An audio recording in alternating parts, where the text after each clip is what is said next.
Your Excellency, the President of the Republic of Kenya, Honorable Uhuru Muigai Kenyatta, the Right Honorable Justin Muturi, Speaker of National Assembly, Right Honorable Ken Lusaka, Speaker of the Senate,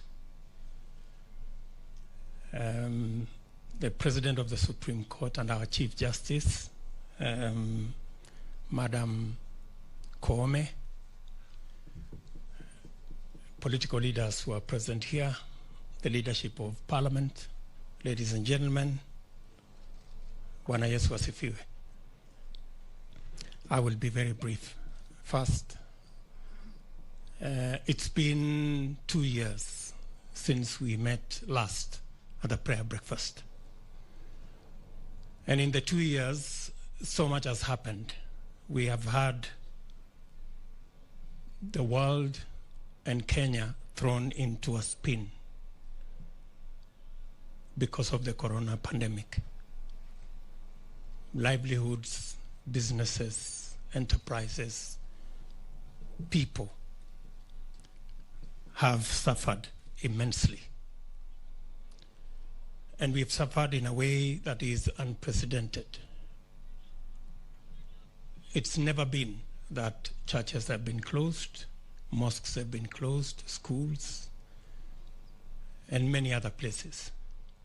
And it hasn't been fashionable not to go to work, but to stay at home. But that became our lot. But be that as it may, in fact, if by the words of, there is a common askari who is commanding a platoon somewhere in the social media.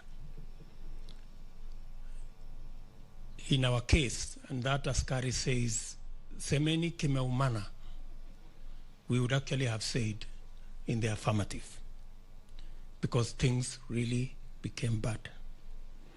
Your Excellency, but because of your leadership, you stepped in, and our country, the ship of our country was steadied.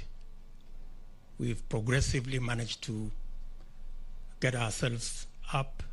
The ministry has done a commendable job.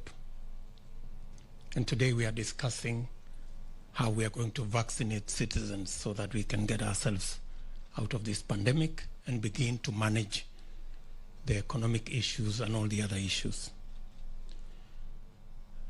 But be that as it may, we've had also, even in the midst of this pandemic, we've had positive things. Courtesy of this administration, the President launched the other day the Lamu Port, amongst many other projects that have been undertaken. We got ourselves a brand new Chief Justice, the first lady ever in Kenya to be Chief Justice. And also our Speaker got an appointment with the elders. And I think it serves him right.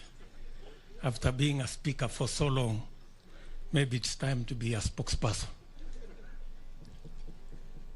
So much has happened in that space. But I keep, as we reflect on this day when we have come to pray, both those of us who are here and those of us who are elsewhere, two things come to my mind. In a meeting where most of us were, there are some two gentlemen who say two fundamental things. One was a bishop who asked us to try the Jerusalem dance instead of the other two that we had. So much happened, but as things stand today, the Tanga Tanga tours are not there, and the reggae has also stopped. I think we need to listen to what that bishop was telling us. We need to do something together. In that same meeting, the former Prime Minister also said something that was profound. In fact, in a very uncharacteristic manner, he gave us a verse. And he told us about Isaiah 1:18 that says, "Come, let us reason together." Maybe again, God is speaking to us and saying, "Come, let us reason together." Finally, last night, as I was preparing, villagers came from the village, including some of my relatives, because my daughter got a spouse. She works in foreign affairs, and so she got a foreigner to be a spouse. And so one of the gentlemen from the village was speaking to us, and he said something again, though coming from the village, that is very profound. He was telling us about this wedding in the Bible that was in Canaan. Not the Canaan that we all know in Kenya, but there was a village called Canaan. Cana. And in this wedding, among the people invited was Mary, mother of Jesus, Jesus' mother, and Jesus himself, and others. And of course, in that whole thing,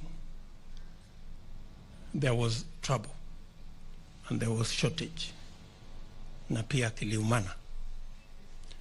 But because Jesus was there, things were sorted out.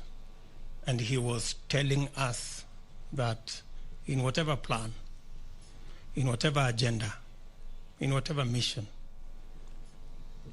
have God in the equation. And I think that is profoundly what, again, we are reminding ourselves this morning. With those many remarks, it's now